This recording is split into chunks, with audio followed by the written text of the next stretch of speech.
Баршаларыңызға қайырлы күн. Бүгін сіздерме өте дәмді рататуй тамағын дайындайтын боламыз. Сіздер де жасап көріңіздер. Ең алдымен баклажандарымызды осылай домалақтап, жіңішке етіп турап аласыздар. Кабачоктарымызды дәл солай турап шығатын боламыз. Барлығы бірдей формада болса өте әдемі шығады.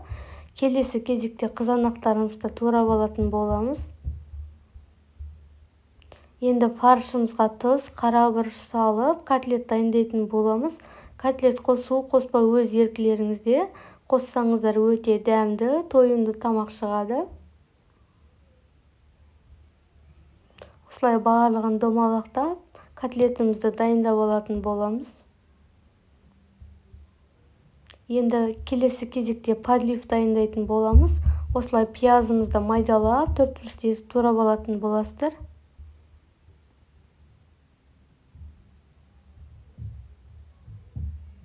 Содан соң бізге помидор және де чеснок қажет. Помидор мен чесногымызды блендерден өткізіп, майдалап алатын боламыз. Сыртқы қабықтарын алып тастайсыздар. Енді қызып тұрған табада пиязымызды салып, жақсылап қуырып алатын боламыз.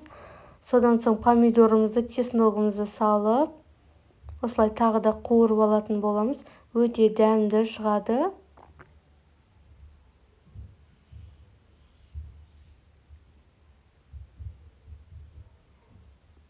Содан соң укропымызды салып, дәміне қарай тұз, қара бұрыш, приправа қоссаңыздар болады.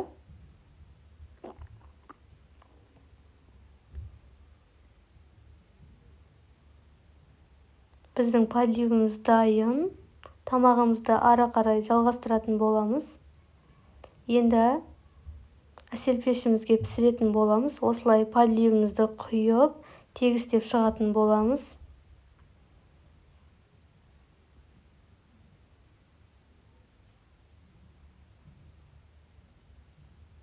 Содан соң осылай баклажан, кабачок барлығын рет-ретімен қойып шығатын боламыз. Арасына котлет, помидорларымызды қоямыз. Барлығын осылай қайталап шығатын боласыздар.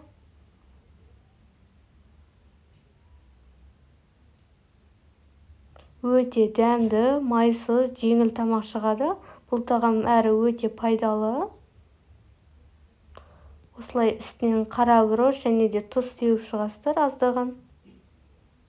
Біздің рататуйымыз дайын. Енді қызып тұрған пешке салып, 40-45 минутта етіміз піскенше пісіріп алатын боламыз. Видео ұнаса лайк басып, комментарий қалдырып кетіңіздер. Баршаңызға ас болсын.